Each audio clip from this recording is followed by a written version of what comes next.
everyone, welcome back to Hope for Today. My name is Lynn Wilson and I'm glad you're joining me today. We have got some things to talk about. I think today you're going to need a notebook and a pen.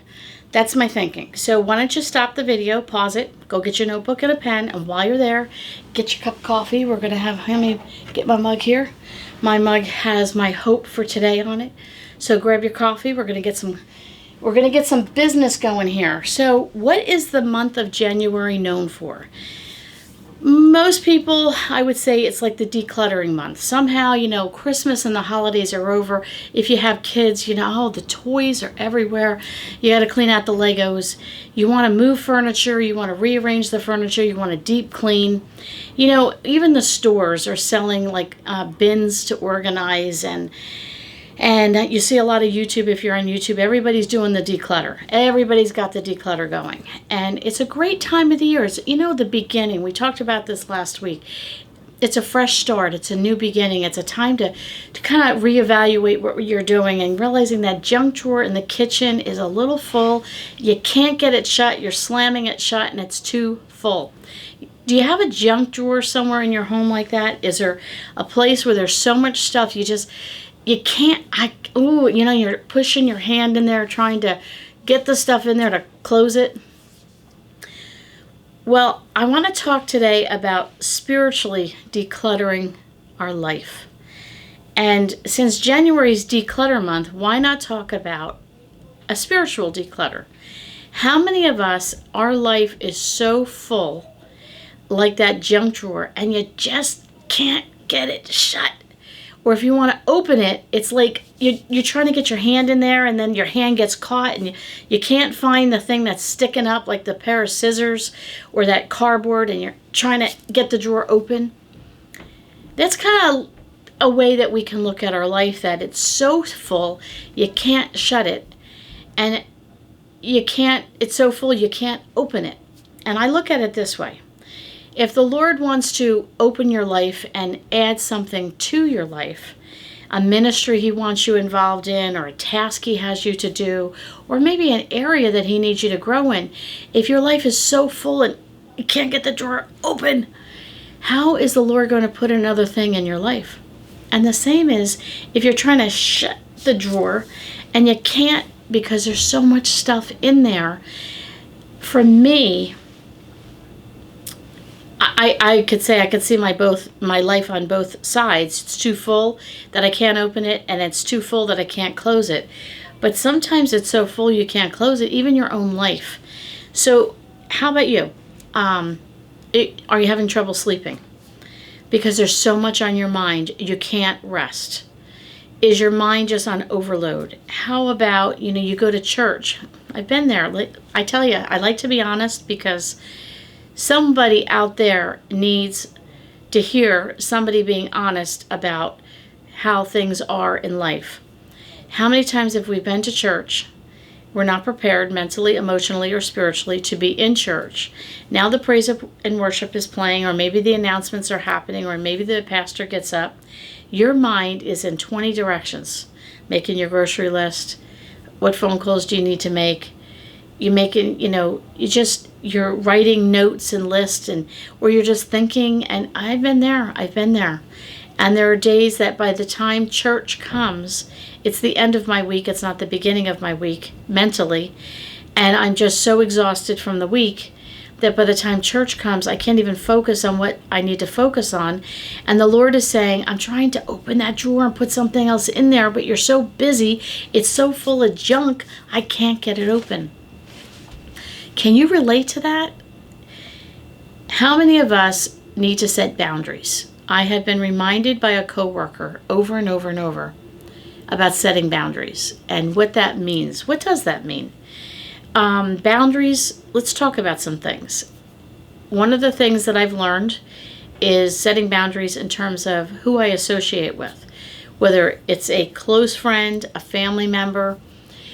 We don't need anyone in our life that is going to poison us and bring us down and pull us away from the Lord or feed us with negativity. Now, with that being said, I understand, if it's family, you're it's family. It's your relative. But maybe we can limit the time that we spend with them, the amount of time we spend with them. Or maybe visit them in a large group setting so that it's not just you and them and then they're pulling you down. Maybe you need to set boundaries in terms of going up to them and saying, hey, every time we're together, you're very negative. Do it in love. I'm being a little blunt now, just stating the facts. But of course, you want to pray about this and you want to do this in love, and you want to remember to talk to them the way you would want to be spoken to, and not in a harsh way, but maybe just saying, hey, I've been having a problem. I like to blame it on myself. I've really been having a problem, and I'm really having a hard time emotionally, mentally, and spiritually just staying focused on things, and I'm really trying to work hard on not surrounding myself with negativity and doing things in an uplifting way. Most times that person's reaction is, oh, I totally agree with you. And maybe then say to them, as you're continuing this conversation, that I really have to, I love you, my friend, but I have to be honest with you, when we're together, you tend to look on the negative side of things, and sometimes you get yourself in a tizzy about it, and you pull me down, and I go home more discouraged than when I came. And I really need to figure out how to, without removing us from being friends, how can we work on this together? Maybe that person doesn't even realize how negative they are. Maybe they do. We could go on and on and on with this conversation. There's so many layers to different things. Maybe you need to declutter your people and who you're hanging out with, or how you're hanging out with them, or where and when. Maybe you need to declutter your social media. Oh my goodness, there's people on my Facebook that I have had to remove as a friend, or snooze them for 30 days, because in one breath they're quoting Bible verses and scripture, and then in the next breath they're posting pictures maybe that are derogatory toward our government. And I am totally in disagreement with that. We did a whole thing on respecting those that are in authority. If you didn't catch that podcast, go back to that. Just saw the one this morning, and as I opened my Facebook and I went, and you can delete or hide certain Facebook messages from friends. But I have friends that, or they'll have something maybe with a curse word in it. Should I even say, it might be a picture or a photo, and they're, a goofy picture, and they're trying to make a point, and they say something that's inappropriate. You know what I'm talking about. If you're on social media, you get it. And I don't necessarily want to unfriend them, but I might snooze them for 30 days or hide a certain thing or whatever. But these are the same people that'll say, oh, God's not answering my prayers. I don't know what's going on. And I want to say, I can see it in your Facebook page that you're not even consistent in your walk with the Lord. I don't need that to bring me down. I actually sometimes won't go on Facebook. I might post an encouragement or a praise or a prayer or something along that line, but there are days I don't read it because I just don't need that. As my mother-in-law would say, that rubbish in my life. I don't need that rubbish. Maybe you need to declutter the busyness of life. Now, that's probably my number one situation. When I was raising my kids and they were younger, you're pulled in 1,000 directions. You got youth group, you got soccer, you got this, you got that. I have a husband that doesn't drive due to a disability, so now I have to drive him to his men's events and yada, yada, yada. I had parents who got older, and then I had to help them with driving. So, my life is busy regular because of family and situations. But then you add extras to that. Okay, what do I need to limit? How do I need to declutter busy out of my life? The bottom line comes down to this. God cannot speak to a busy brain. That's the way I look at it. If my brain is so busy, have you ever held your head and went, I can't think. I just can't think. There's too much going on. There's too much noise. We have the radio going. We have CDs going. We have podcasts going. We have social media we're reading. Maybe we're reading too many books. Yeah, we could be reading too many books. We've got the TV going, someone's in the kitchen, the blender's going, and somebody's over here and this is going, and it's, whoa, the noise level. Sometimes I wish I was Amish because they don't have electricity, and you can't have all these appliances going, and outside the lawn, someone's mowing the lawn and a big tractor trailer drives by and there's noise, and it's cluttering. The ears are cluttered. The mind is cluttered. My brain, I always say sometimes my brain hurts. There's so much clutter in life. God did not plan for us to have clutter. The Lord talks about doing things decently and in order. And that is my husband's verse for our family. And I tell you, we have the hardest time living up to that verse. My husband always said, when there's chaos, God's not in it. And he's right. I don't know that there's a time in my life where there's been chaos and I could say, well, the Lord was right in the middle of it. The Lord is not chaos. Chaos is when we either left him out or never invited him, didn't even think to include him. But it's usually the time when I have to say, time out. I need to pray about this. I have 15 choices I have to make, and I only have time for one. Lord, what do I need to do? I told you, I don't know, weeks ago about how the Lord told me I had 3 things I needed to do every day and to let him do the rest. And I'm still working off that premise. Lord, Lynn, what did I tell you to do? You do those 3 things and I'll do the rest. So sometimes I need to take a moment and just completely declutter and say, okay, wait a minute. I don't need to be on social media. I can put that book down. I'm going to turn the TV off or the CD or the radio. I don't need to have any appliances going in the kitchen. I'm going to close all the doors and windows because I need quiet. I'm going to get the dog fed and put him in his little basket over there so he can sit quietly. Make sure the kids are taken care of. You all need to go in the other room, and for 20 minutes, no one's able to talk, and you can read a book or you can play with your Legos, but we need it quiet in the house. I've done that. I have said I need a 30-minute quiet time, and you're not to ask me questions. You're not to do anything. Now, if you're at work, you can't tell your boss, sorry, I'm taking a 30-minute quiet time. That's different. But where you can govern those things in your life, you need to do that. You need to be spiritually refreshed.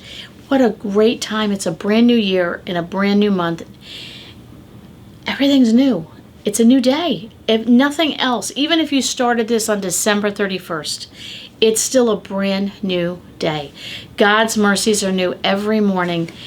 And you know what? You get a night's sleep, and even if you wake up and you got a headache and you're not feeling good today, and you get through the day and you do the best you can know that after a good night's sleep and you wake up, God's mercies are new. It's a fresh start the next day. So no matter when you listen to this podcast, what day of the year, what month, it doesn't matter. Today is a day you can start fresh. We need to declutter. January, like I said, is known for decluttering. What do you need to declutter spiritually in your life? What are you emotionally attached to that is poisoning you? A lot of times it's not people doing it to us, it's us doing it. I don't have to be with a certain friend and say, hey, let's get together. When you know that person does nothing but talk to you and about everyone else in a negative way, then don't schedule a coffee date with them. You can send them a little note of encouragement or something like that. But there's times I've set myself up for my own falls. And think about that. How many things do we, like that junk drawer? Why is it so full of junk? Because I've allowed it. Why is our mind so full of junk? Why is my heart so full of junk? The Bible tells us to think on these things. Am I thinking on truth, or am I cluttering my mind with junk and lies that someone else is feeding me? I heard my son preach this, and he used this topic, and then I've seen it on, I guess, different advertisements, that we as a people make about 35,000 decisions a day. I didn't know my brain could work that fast. And then I Googled it, and sure enough, We're making 35,000 decisions a day. Let's make good choices for our life. You know what we talk about, oh, new year, I got to get fit. I'm going to start walking. Great. Walking clears the mind. It rejuvenates the body. It gets the blood flowing. What else do we need to change? Well, I want to eat better. That's great. Eating healthy, gets the cells going, the blood working right, helps you clear your mind. Eating healthy food does make you feel better, gives you the energy to walk. That's all the physical part. What about the spiritual part? What are you feeding yourself? Have you been feeding yourself spiritual junk food? Things that come from a book instead of the Bible. People's opinions versus God's word. Who are you listening to preach? Well, that guy makes me feel really good. Is he preaching the word of God? Now, I'm not saying go listen to a preacher, as my father used to say, hellfire and brimstone, and knock you over the head with the biggest black Bible they have, and you come out of there feeling like Swiss cheese because you've been so shot up. You have to find balance in that. But we need to declutter ourselves, our mind, our fingers, what we're turning, our feet, where we're walking, the things we're touching, the things we're absorbing. We need to declutter so God can put new things in our life. God can work on our life. And God can also get in there to, see what's in there and say, Lynn, this area over here and that one there and, oh, this one, you need to get rid of this because this is really pulling you down. But I can only do that when my mind is decluttered. Now, I want to read some verses. I have our verses today. This, Carol Fabianovich, if you are watching, I think you watch my podcast, I want to thank you because this was on Facebook and I actually borrowed this from her Facebook. But I loved it so much and I've printed this and I'm actually going to print this right in my planner. I have a page now or section in my planner that I'm putting Bible verses in, so when I'm stuck and I need to remind myself, just like last week I had the verses from Noah, how God's going to bring it to me. Well, God brought this to me because he knows I need to declutter. But when you sit still and you've decluttered and your mind is emptied, you can hear the still small voice of the Lord. So I'm going to close with this, and it says 7 perfect reminders to be still. You can't be still if you've got so much going on and you're running around in chaos. So declutter. Work on that. You know what? You need to own it. You're your own person. Stop listening to everybody else. You're a big person now. You're a big boy. You're a big girl. You're all grown up.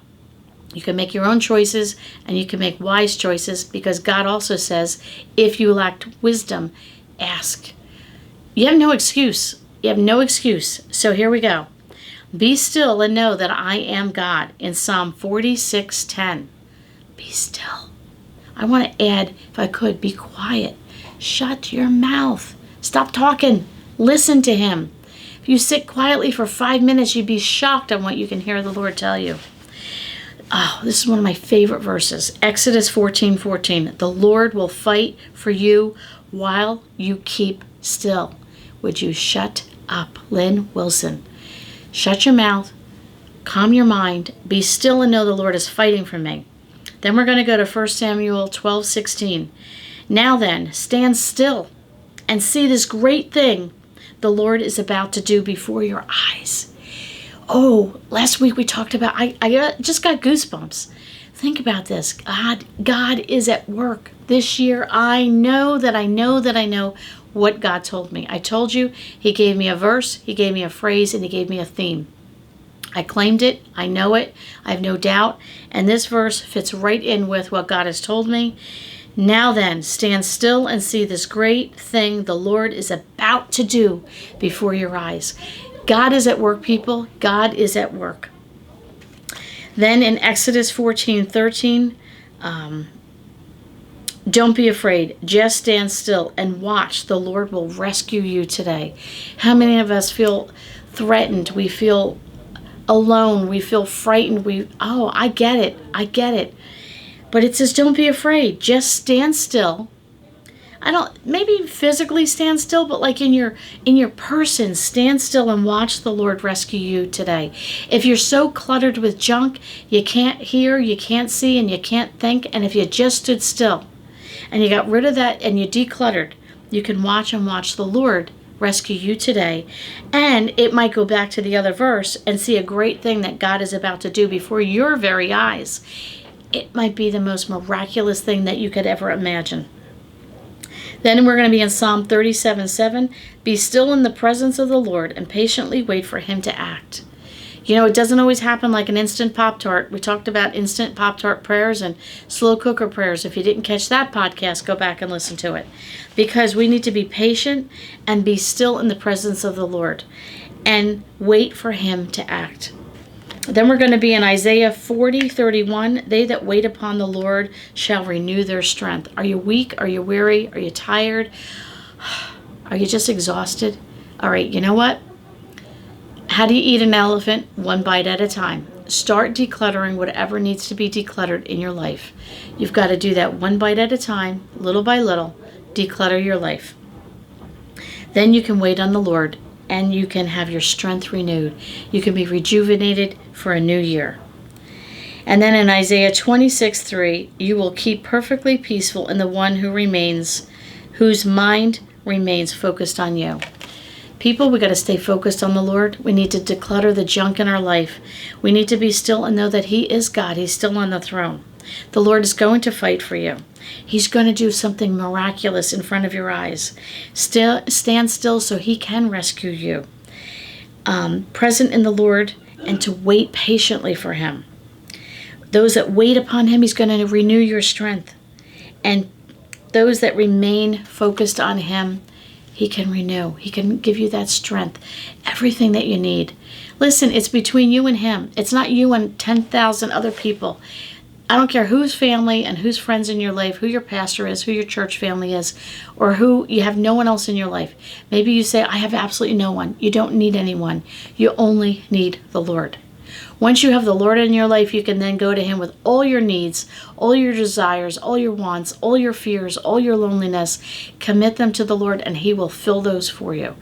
I hope you take on this challenge. I am going to declutter in January 2023 and get all that junk out of my life, that junk drawer in my life that's too full to open and it's too full to close. It's getting done and I'm working on it this week. I hope you are too. Thanks so much for coming over. Check out those verses that we went over today. And I'll see you next week, same time, same place, for another chat on Hope for Today.